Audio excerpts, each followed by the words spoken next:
चलिए तो वेलकम, नमस्कार, जोहार दोस्तों। स्वागत है आपका आपके अपने यूट्यूब चैनल जोहार गुरुजी, आपका ऑनलाइन गुरुकुल पर। तो जेएसएससी की नई वैकेंसीज आ चुकी हैं। आप सभी ने देखा कल ही झारखंड कर्मचारी चयन आयोग द्वारा नगर पालिका सेवा संवर्ग की वैकेंसी आई हुई है और लोगों के बीच में कई तरह का कंफ्यूजन क्रिएट कर चुकी है। खासकर वो लोग जो कि रीजनल लैंग्वेज भाषा को लेकर काफी कंफ्यूज थे, उनकी कंफ्यूजन और भी ज्यादा बढ़ चुकी है। अब सभी स्टूडेंट कंफ्यूज हैं कि अब रीजनल लैंग्वेज के रूप में किस लैंग्वेज का चयन करें, किस लैंग्वेज को हम ऑप्ट करें, जैसे हिंदी, नागपुरी, खोरठा या फिर इंग्लिश।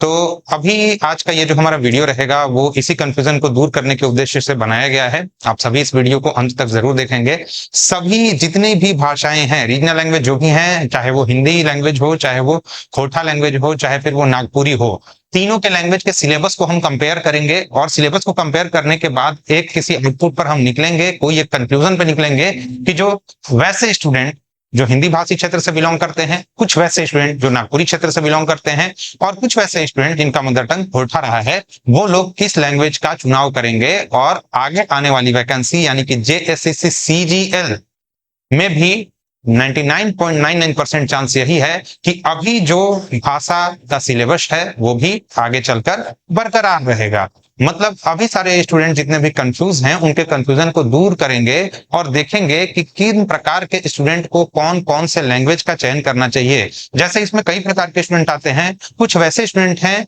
जो कि नागपुरी भाषा पहले से पढ़ रहे थे, इंटर लेवल के लिए, 10th लेवल के लिए भी और ग्रेजुएट लेवल के लिए भी। बनकेवड़ा पुस्तक उन्होंने पढ़ के खत्म कर दिया था, लेकिन फिर जेएसएससी ने अचानक से एक नोटिफिकेशन निकाला और अचानक से वक्त बदल गया, जज्बात बदल गया और सब कुछ बदल गया, यानी कि पूरा का पूरा सिलेबस ही आपका बदल गया। तो बदले हुए सिलेबस पर आज हम इस वीडियो में डिस्कस करने वाले हैं, तो वीडियो को अंत तक जरूर देखिएगा और आपके जो भी जरूरतमंद मित्र होंगे उन तक भी ये वीडियो जरूर शेयर कीजिएगा। तो हर भाषा के सिलेबस को आज हम कंपेयर करने वाले हैं। खासकर जो 3 भाषाएं हैं केवल उन्हीं पर हम फोकस करेंगे, हिंदी भाषा, नागपुरी भाषा और खोरठा भाषा। बहुत सारे स्टूडेंट जो कि हिंदी भाषी क्षेत्र से आते थे उन्होंने नागपुरी भाषा के लिए पढ़ाई शुरू कर दी थी, नागपुरी पढ़ रहे थे पिछले कई कई समय से और नागपुरी पढ़ते पढ़ते उन्होंने नागपुरी के सिलेबस को कंप्लीट भी कर दिया था। लेकिन फिर बात वही आ जाती है, झारखंड एसएससी, झारखंड कर्मचारी चयन आयोग ने एक सरप्राइज गेम खेला और वहां पर जब नया नोटिफिकेशन जारी किया तो लैंग्वेज का सिलेबस पूरा का पूरा बदला हुआ मिला, पूरा का पूरा लैंग्वेज सिलेबस बदला हुआ है। तो वहां पे स्टूडेंट के बीच में नया कंफ्यूजन क्रिएट हो रहा है। अब स्टूडेंट जो है वो सोच रहा है कि हम कौन सा लैंग्वेज पढ़ें, हिंदी पढ़ें, नागपुरी पढ़ें या फिर खोरठा पढ़ें। तो इस कंफ्यूजन को आज हम दूर करेंगे इस वीडियो में। तो देखिए एक एक करके हम हर लैंग्वेज के सिलेबस के बारे में जानेंगे। सबसे पहले हम हिंदी के सिलेबस के बारे में जानते हैं। देखिए जेएसएससी का ये जो सिलेबस आया है वो ग्रेजुएट लेवल एग्जाम के लिए आया है। तो आगे चल के जो भी ग्रेजुएट लेवल एग्जाम्स होंगे वहां पर आपका यही सिलेबस रहने वाला है। तो यहाँ देखिए हिंदी सिलेबस की हम बात करते हैं तो इसको जेएसएससी ने 2 पार्ट में डिवाइड कर दिया है। ध्यान देंगे, इसको 2 पार्ट में डिवाइड कर दिया है। पहला पार्ट है आपका भाषा का पार्ट यानी कि लैंग्वेज का पार्ट और दूसरा पार्ट है आपका साहित्य यानी कि लिटरेचर। मतलब लैंग्वेज एंड लिटरेचर 2 अलग अलग इसमें सेक्शन है और इन 2 सेक्शन में जो सिलेबस दिया गया है उस सिलेबस के अनुसार आपको पढ़ाई करनी है। तो एक एक करके हम लोग एक एक पॉइंट और अलग अलग खंडों में जो इसको विभाजित किया गया है उस पर चर्चा करने वाले हैं। जैसे देखिए पहला है आपका भाषा। तो भाषा में हिंदी में देखिए सबसे पहला टॉपिक जो इन्होंने दिया है वो दिया है हिंदी की उत्पत्ति। हिंदी की उत्पत्ति के बारे में आपको पढ़ना है। और मैं एक बात और आपको बता दे रहा हूं कि इसमें जो सिलेबस दिया हुआ है वो जो पिछली बार दरोगा की वैकेंसी आई थी और टीजीटी हिंदी की वैकेंसी जो आई हुई थी उससे मिलता जुलता है, सिमिलर टू दैट वैकेंसी, यानी कि लगभग 70 to 80% पार्ट जो है वो उससे मिलता जुलता है। और हिंदी का कुछ कुछ भाग जो है वो जेपीएससी के सिलेबस में से एक्सट्रैक्ट करके इसमें मिला दिया गया है और दोनों के मिक्सअप को ही कह दिया गया कि ग्रेजुएट लेवल का आपका सिलेबस हो गया है। तो यहाँ देखिए पुरानी हिंदी अवध ये भी पढ़ना है।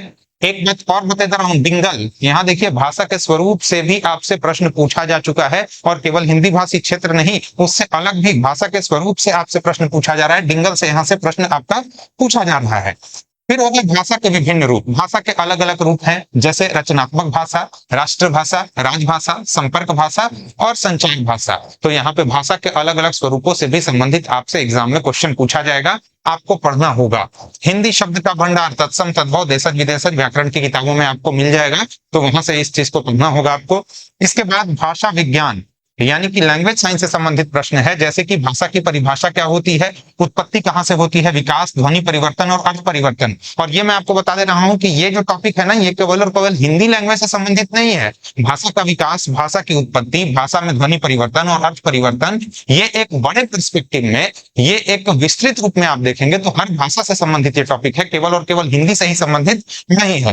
फिर उसके बाद साहित्य सिद्धांत। साहित्य सिद्धांत में काव्य लक्षण, काव्य हेतु, काव्य प्रयोजन, सब अलंकार जो जेपीएससी के सिलेबस में दिया हुआ था, सेम टू सेम कॉमा हलंत के साथ उसको उठाकर यहाँ पर डाल दिया गया है, नया सिलेबस क्रिएट कर दिया गया है। इसके बाद देखिए पाश्चात्य साहित्य सिद्धांत। पाश्चात्य साहित्य सिद्धांत का मतलब हो गया कि जो वेस्टर्न लिटरेचर थ्योरी है उसके बारे में आपको पढ़ना है। प्लेटो, वर्ड्सवर्थ, मैथ्यू आर्नल्ड, आई रिचर्ड्स और टीएस एलियट, ये सभी अंग्रेजी के साहित्यकार हैं, लेकिन हिंदी भाषा में उनके जो सिद्धांत हैं उसको आपको पढ़ना है। गजब का सिलेबस है भाई। अब देखिए, और तो देखिए, प्रयोजन मूलक हिंदी आपको पढ़ना है, यानी कि अवधारणा, प्रशासनिक हिंदी, प्रशासनिक पत्राचार, संक्षेपण, टिप्पण, प्रारूपण और प्रतिवेदन, यानी कि जो फॉर्मल हिंदी है, फॉर्मल हिंदी लैंग्वेज का प्रयोग जो सरकारी दफ्तरों और दस्तावेजीकरण में किया जाता है, उसके बारे में आपको पढ़ना है। वहां से आपसे क्वेश्चन पूछा जाएगा। इसके बाद देखिए, ये तो हुआ लैंग्वेज की बात, लेकिन इसके बाद ना लिटरेचर भी आपका काफी लंबा चौड़ा दिया गया है और लिटरेचर से संबंधित क्वेश्चन भी आपका यहाँ पर पूछा जाएगा। तो लिटरेचर में सबसे पहले हम देख लेते हैं, ये जो दूसरा खंड है लिटरेचर का, साहित्य का, उसमें काव्य आपको पढ़ना है। काव्य में निर्धारित कवियों का नाम दे दिया गया है, विद्यापति, कबीर, सूरदास, तुलसीदास, बिहारी, रसखान और भूषण, यानी कि कुल मिलाकर जो है वो 7 कवियों का नाम यहाँ पर दिया गया है और इन 7 कवियों के बारे में आपको पढ़ना है, इनके काव्यों के बारे में आपको पढ़ना होगा। इसके बाद काव्य विधि, देखिए सेम टू सेम मैं आपको बता रहा हूं, वहां से सिलेबस उठा के इसको कॉपी करके सीधे इधर पेस्ट कर दिया गया है। यहाँ देखिए काव्य विधि। काव्य विधि में निर्धारित कवियों का नाम, भारतेंदु हरिश्चंद्र, मैथिली शरण गुप्त, सूर्यकांत त्रिपाठी निराला, सुमित्रा नंदन पंत, महादेवी वर्मा, जयशंकर प्रसाद, रामधारी सिंह दिनकर, अज्ञे नागार्जुन, सर्वेश्वर दयाल सक्सेना और धूमिल। बिल्कुल वही सिलेबस है जो जेपीएससी का सिलेबस देखे होंगे, उनको पता होगा कि बिल्कुल वही सिलेबस उठा के इधर डाल दिया गया है, उधर से कॉपी किया, इधर लाके इन्होंने पेस्ट कर दिया।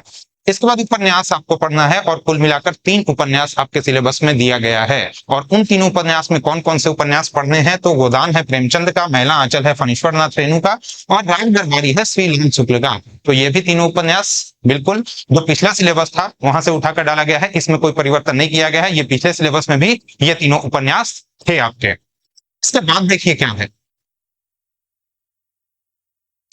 इसके बाद कुल मिलाकर 8 कहानियां हैं। कहानियों की संख्या कितनी है? 8। उपन्यास है 3 और कहानियां हैं 8। 3 उपन्यास के बाद 8 कहानियों में ये देखिए, जयशंकर प्रसाद का मधुआ, ठाकुर का कुआं प्रेमचंद, नीलम देश की राजकन्या जैनेन्द्र कुमार, परिंदे निर्मल वर्मा, दिल्ली में एक मौत कमलेश्वर, वापसी उषा प्रेमवदा, अभिषिक्त यशपाल और मिसपाल मोहन राकेश का। तो ये सिलेबस भी पिछली बार था, मतलब इसमें परिवर्तन नहीं किया गया है, ये वही सिलेबस है, यहाँ पर कोई परिवर्तन नहीं है। इसके बाद 3 और नाटक भी हैं, जैसे 3 उपन्यास हुए, 8 कहानियां हुई और फिर उसके बाद 3 नाटक, और 3 नाटकों में भारत दुर्दशा जो भारतेंदु हरिश्चंद्र का है वो आपको पढ़ना है, ध्रुव स्वामिनी जो कि जयशंकर प्रसाद का है वो पढ़ना है, और फिर मोहन राकेश के आधे अधूरे, ये 3 यहाँ पर नाटक हो गए। इसके बाद हिंदी साहित्य के इतिहास के बारे में आपसे पूछा जाएगा। तो हिंदी साहित्य का इतिहास 2 मोटी मोटी पुस्तकें हैं। पहला है हिंदी साहित्य का इतिहास रामचंद्र शुक्ल का और दूसरा है हिंदी साहित्य का इतिहास डॉक्टर नागेंद्र का। तो ये भी सिलेबस में इंक्लूडेड है, पिछली बार भी सिलेबस में इसको इंक्लूड किया गया था, तो यहाँ पे कोई परिवर्तन नहीं है। और उसके बाद आप पेपर 1 के लिए भी जो पढ़ेंगे, जो कि क्वालिफाइंग पेपर है, उसके लिए भी आप तो ग्रामर पढ़ेंगे ही पढ़ेंगे, तो यहाँ पे भी वही ग्रामर के कुछ छोटे छोटे पॉइंट्स जो है वो दिए हुए हैं। तो हिंदी का जो सिलेबस है वो यही है, 2 पेज का सिलेबस दिया गया है और इन 2 पेज के सिलेबस में बहुत सारी किताबों को इंक्लूड किया गया है, बहुत सारी किताबों के नाटकों को, उपन्यासों को और कहानियों को इंक्लूड किया गया है। साथ ही साथ साहित्य के कुछ ऐसे पद हैं जिनको आपको पढ़ना होगा, उसकी जानकारी रखनी होगी। तो ये तो बात थी हिंदी की। हिंदी वाले जितने भी स्टूडेंट होंगे वो समझ गए होंगे कि पिछली बार के हिंदी के सिलेबस में थोड़ा परिवर्तन किया गया है और नए सिलेबस को जोड़ दिया गया है, कुछ कुछ कहानियां जोड़ी गई हैं और उसके अलावा कुछ पॉइंट्स ऐसे हैं जो एक्स्ट्रा है पिछली बार के सिलेबस से, तो यहाँ पे परिवर्तन कम है। लेकिन अगर हम फिर बात करते हैं खोरठा की और नागपुरी की, तो खोरठा की तैयारी जो लोग कर रहे होंगे वो लोग इस सिलेबस को देखकर अचंभित होंगे। देखिए अलग अलग खंड में इसको बांटा गया है। खंड का जो है वो आपका पूरा का पूरा व्याकरण से संबंधित है। खोरठा भाषा में वर्ण विचार, संज्ञा, सर्वनाम, लिंग, वचन, कारक, विशेषण, काल, क्रिया, समास, अव्ययवाच्य वाक्य के भेद, विपरीतार्थक शब्द तथा उन्नार्थक शब्द, ये आपका खंड क है। मतलब कि ग्रामर पूरा का पूरा आपको खंड क में पढ़ना है। सेक्शन ए में ग्रामर पूरा का पूरा पढ़ना है और फिर उसके बाद आपका खंड ख शुरू हो जाता है जिसमें कि पद्य साहित्य है और वहां पर खोरठा भाषा के लोकगीतों के बारे में आपको पढ़ना है। तो खोरठा भाषा के जो लोकगीत हैं उसमें देख लीजिए, लोकगीत की परिभाषा, परिचय, लोकगीतों का वर्गीकरण और 10 विविध गीतों का अध्ययन आपको करना है। और उन 10 विविध गीतों में देखिए कौन कौन से 10 विविध गीत हैं, यहाँ पे जान लीजिए, समझ लीजिए। 10 विविध गीतों में पहला संस्कार गीत आता है जिसको कि 3 कैटेगरी में अलग अलग बांट के 3 गीत यहाँ पे जोड़ दिया गया है, विवाह गीत, सहियारी गीत, छठियारी गीत। उसके बाद आपके 3 त्योहार से संबंधित गीत है, करम गीत 2 है और सोहराय गीत 1 है, यानी कि 3 और 3 6 गीत हुए। उसके बाद श्रम गीत, बाल गीत, ऋतु गीत और सामान्य गीत। तो कुल मिलाकर 10 गीत आपको यहाँ पर पढ़ना है खोरठा भाषा में। इसके बाद देखिए लोकगीत के बाद हम बढ़ेंगे जब आगे तो शिष्ट गीत और कविताएं भी आपको पढ़नी है। तो यहाँ जब शिष्ट गीत और कविताओं की बात कहीं पर आ जाती है तो शिष्ट गीत में खोरठा भाषा के 10 प्रतिनिधि कविताएं और कुल मिलाकर 10 गीत हैं, जिसमें कि कविताओं का ये जो संग्रह है, ये संकलन है संतोष कुमार महतो की जो पुस्तक है एक पछिया डोंगल में हुआ, ये आपको पढ़ना होगा। और इसी में प्रथम 10 कविताएं हैं, कुल मिलाकर 10 कविताएं इसी पुस्तक से हैं, वो आपको पूरा का पूरा पढ़ना है और उसको कवर अप करना है। इसके बाद देखिए समझिए, इसी खंड में आगे आपके सामने कुल मिलाकर 10 गीतें हैं। इसी खंड में आपके सामने जो है वो कुल मिलाकर 10 गीत हैं, जिसमें मानगर बाजेरे बासी बाजेरे जो सुकुमार का है, बोने पाकलई सया को ये दिनेश दिनमणि का है। इसके बाद सोहान लागेरे शांति भारत का है, कते सुंदर छोटा नागपुर दीपक सवाल का है, हमर भारत महान ये अंबुज कुमार का है गीत, मिली के रही है ये प्रदीप कुमार दीपक का है, साझे हासई हिंगा फूल ये महेंद्र नाथ गोस्वामी का है, बोन रक्षा जीवन रक्षा ये अनिता कुमारी का है और सेमातिक बावड़ी मेला सुभद्रा कुमारी और जय मां जाननी ये शिवनाथ प्रमाणिक का है। तो कुल मिलाकर आपका जो है ये इतने खंड में विभाजित किया गया है। ये खंड ख था। खंड ख के जब देखिए खंड ग आपका इसमें इंक्लूड किया है, जिसमें कुल मिलाकर खोरठा भाषा की 10 लोक कथाएं हैं। अब खोरठा भाषा की जो 10 लोक कथाएं हैं गद्य साहित्य में, ये आपको पढ़ना है। देखिए 7 भाई 1 बहन, धनिक धधैनी, बूढ़ा बूढ़ी और 7 पीठा, बुध पुचू रानी और कौआ, गोहाइल परब, बुढ़िया रोकर नाती, 2 बिहाग दुर्गति, केतकी फूल और गति छुआ। तो कुल मिला के ये जो है आपका 10 कहानी इसमें पढ़ने के लिए दिया गया है, नए सिलेबस में इंक्लूड किया गया है खूटा भीतर चिया गोटा को लेकर। ठीक है, इसके बाद कुल मिलाकर खोरठी भाषा की 8 आधुनिक कहानियां भी इसमें जोड़ी गई हैं। नए सिलेबस में जो है वो खोरठा भाषा की 8 आधुनिक कहानियां जोड़ी गई हैं। कुछ कुछ पिछले सिलेबस में भी था और इस बार भी कुछ कुछ इंक्लूड किया गया है। जैसे देखिए छैहर पिछले सिलेबस में था, उसके बाद बोने क्लोर, हम जी अब कैसे, नावा जिम्मेदार, उबार, जिंदगी डुआनी, ओ दीदार और हो। कुल मिलाकर ये 8 आधुनिक कहानियां हैं जो कि आपको खोरठा भाषा के सिलेबस में पढ़ने को मिलेंगे और ये आपको पढ़ना है, ये आपको कंप्लीट करना होगा। इसके बाद तीसरा जो आपका है वो नाटक है चाबी काठी, जिसका कि लेखक श्रीनिवास पाणिनि है, ये भी आपको पढ़ना है। इसके बाद फिर आपका साहित्यिक निबंध आ जाता है। यहाँ पे फिर आपका साहित्यिक निबंध आ जाता है जिसमें कि 8 साहित्यिक निबंध कुल मिलाकर आपको पढ़ने हैं। और ये 8 साहित्यिक निबंध देखिए कौन कौन से हैं, यहाँ पे जान लीजिए, सिलेबस में आपका दिया हुआ है। 8 साहित्यिक निबंध के बारे में आपको जानकारी रखनी है। ये देखिए, भाई बहन के शुभ प्यार के प्रतीक परब करम, उसके बाद फूल कर परब, सरहुल अर्थ कर प्रासंगिकता। यहाँ पे 8 साहित्यिक निबंध के बाद ये जो 2 आपका है, ये जो दोनों निबंध ये आपको पढ़ना है। फिर उसके बाद साहित्यकारों के व्यक्तित्व और कृतित्व पर भी निबंध आपको पढ़ने को मिलेगा। जो खोरठा भाषा के प्रमुख साहित्यकार हैं उनके बारे में आपको पढ़ना है, उनकी रचनाओं के बारे में आपको पढ़ना है। तो उसमें कौन कौन से लोग हैं ये जान लीजिए।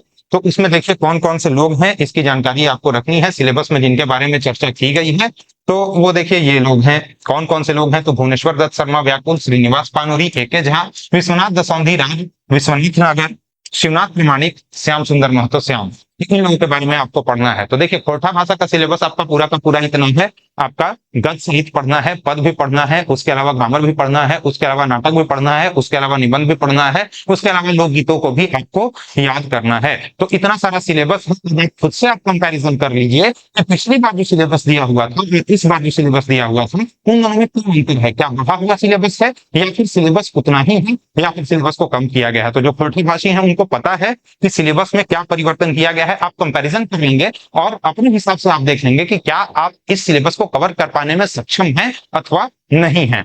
इसके बाद फिर मैं आगे बढ़ता हूँ। देखिए नागपुरी भाषा का आपका सिलेबस दिया हुआ है। ये खोरठा भाषा का सिलेबस था और नागपुरी भाषा में भी लगभग लगभग खोरठा के सिलेबस को ही फॉलो किया गया है।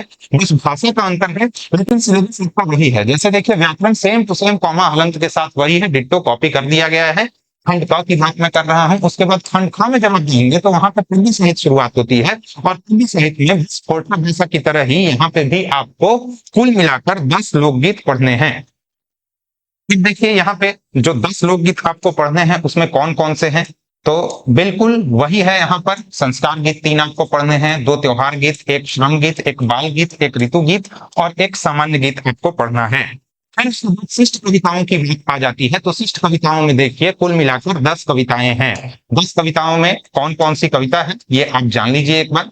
ये जागा जागा सिडी सिंह का है, फिर उसके बाद बिरसी तोर याद में ये क्षितिज कुमार रॉय का है, नागपूरक भाईमन भीम महतो का है, जेठ मास आती भरत नायक का, तुलसी और कैक्टस धरेंद्र प्रवाही का, चोर बेतरा में गिरधारी राम गंजू गिरधारी का है ये, और उसके बाद नवा सालक नवा गीत कुमार बासंती, गांव कर साज पांडे रविंद्रनाथ राम का है, मुल्क भारत अजीज अंसारी का और जगत जननी ये शकुंतला मिश्र की कविता है। तो कुल मिलाकर 10 कविताएं यहाँ पर भी हैं जो आपका खोरठा में था, बिल्कुल उसी तरह का सिलेबस यहाँ पर भी देखने को मिल रहा है।